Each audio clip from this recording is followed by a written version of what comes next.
Hello all, my name is Priyanka and I'm doing PhD from University of Bristol. And today I'm going to present our work Unveiling the Threat Hunter-Gatherers, Exploring Threat Hunting Practices and Challenges in Cyber Defense. This is the work that I have done with the support of my amazing supervisory team, Marvin, Eleonora, and Awais. So, quick introduction, what is threat hunting? So threat hunting is a process where cyber analysts trying to identify suspicious threats within their organization's network. This can be done in two ways, proactive and reactive. So what is the motivation behind this study? There is growing need to understand security workers because of emerging cyber attacks. There has been work done into bug bounty hunters, CISOs, security analysts, and pen testers.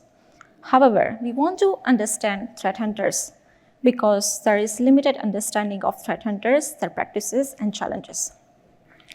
Till the date, there has been no work that focus on this area, except the paper which presented into the morning session. These two papers talk about the threat hunting practices and challenges from the actual threat hunter's perspective. So we need to answer two broad research questions. Who performs threat hunting and how do they do it?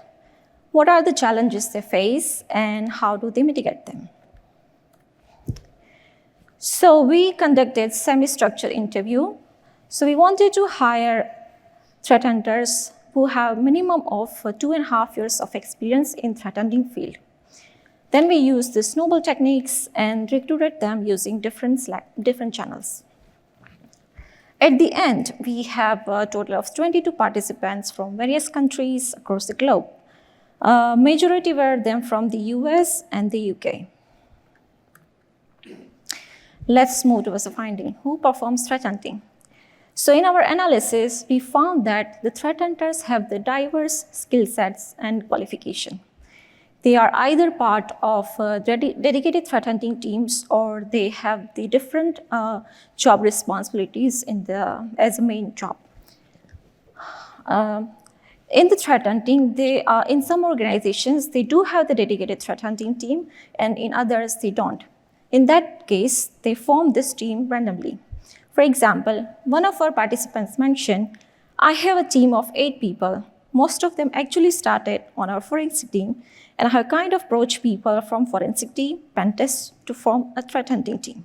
I had to cross-train and forensic guys and the pen testers. So the takeaway from that is that threat hunting is carried out by analysts with diverse qualification who may be part of dedicated team or have other organizational responsibilities.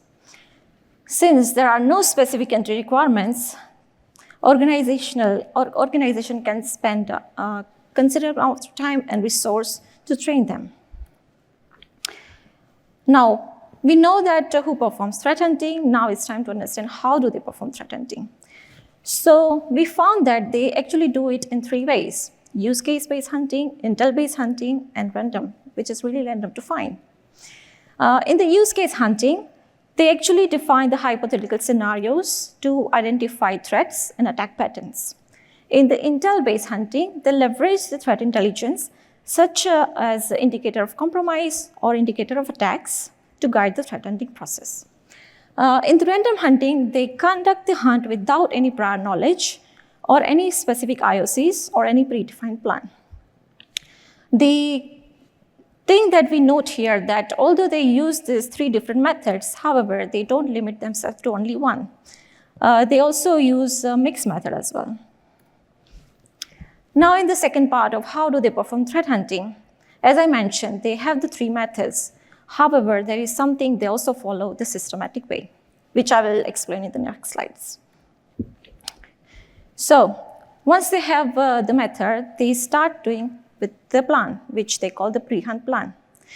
In the pre-hunt plan, they decide what resources they will allocate for the specific hunt, what kind of the data they will need, and how do they perform it. So the takeaway from pre-hunt plan is that they start with a dedicated plan where hunters define the scope of investigation, assess threat intelligence, gather hypothesis or use case, identify relevant data sources, and allocate resources based on their chosen approach. Once they have the pre-hunt plan, they move towards the data collection and preparation. We found that they use different tools to collect the data.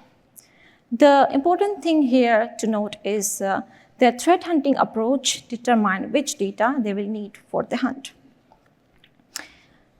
The key takeaway from that is threat hunter tailor their data collection to align with threat hunting goals and collect data as much as possible to maximize the threat hunting efforts.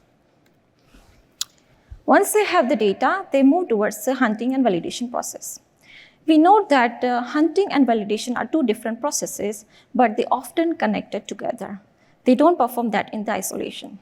For example, in the case of random hunt, although it's unplanned and they often initiate by hunch, where hunters observe something that is suspicious, so they go back to the data collection, refine the data queries, and collect the data for the new hunt to validate that.